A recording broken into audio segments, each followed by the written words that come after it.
विपद के छ हामी चाहिँ बसपछि आएको भिड त अब यस्तो आज पनि फुल ब्रेक हुने एकदम ठुलो सम्भावना छ कति लाग्छ त्यो मान्छे आयो होला आज अनि मतलब 10 लाख 15 लाख भन्दा बढी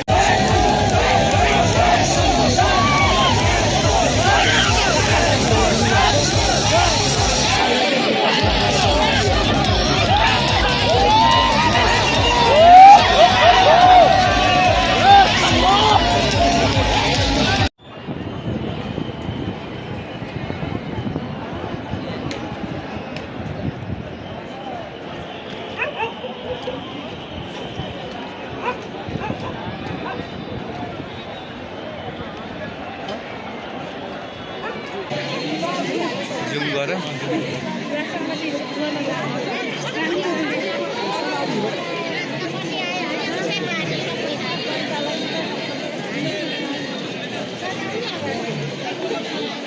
चलिए चलिए आगे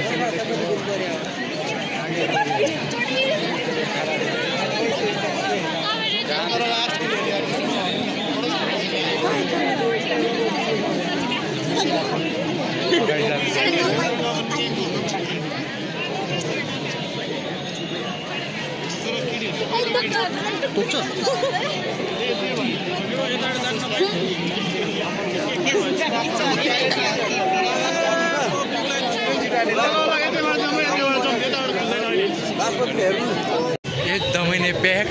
पसिना हेर्नु पसिना त्यो यो पसिना हिँडेर होइन हामी घचड गरेर यस्तो प्याक भएको थियो जाने बेला पनि उस्तै आउने बेला पनि अझै आउने बेलामा त त्यो सानो त्यो बाटोमा केटीहरू 4-5 जना डेन्जर लडेको थिए केटाहरू यस्तो लखेट्यो पुलिस त चुपचाप केही कन्ट्रोलै गर्न नसकेको कि आज त्यो त अनबिलिभेबल के अहिले त्यस्तो भिड आइसक्यो म त्यस्तो भिडमा गएको लास्ट डे थियो भने लास्ट डे नै दिउँसो त्यो पुलमा लास्ट डे थियो यहाँ त मलाई डरै लाग्यो कि त्यो भिड यहाँ त झन् डर लाग्यो यहाँ बिचमा छौँ है हामी उट्टा अड्डा ढकेला छ आउनेले नि ढकेला छ जानेले नि ढकेलिरहेको छ होइन यहाँ त्यो मेन आउने बेलामा चाहिँ किन जाम के अरे भिड हो भन्दाखेरि राष्ट्रपति आएको थियो अनि त्यसको गाडीले गर्दा एकदम धेरै गाह्रो राष्ट्रपति आयो पुलिसहरू फेरि चुम पर्ने मत के लड्को वापस आएको मजा पनि आयो भिडियोमा पनि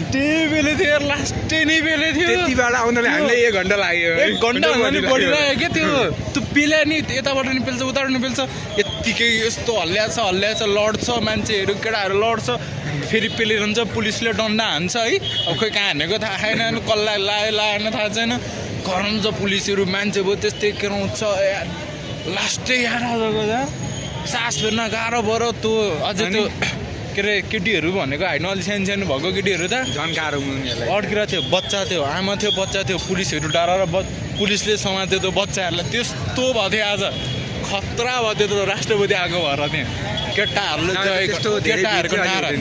सबले जय घन्टी भन्ने छ पुलिसहरू रिसाएको छ त्यस्तो भिडमा मतलब छैन बाँच्यो मलाई मतलब छैन जय घन्टी भन्दा शास्त्र क्या छैन कि जय घन्टी भनेको छ लास्ट डे ब्याक छ अहिले बल्ल लास्ट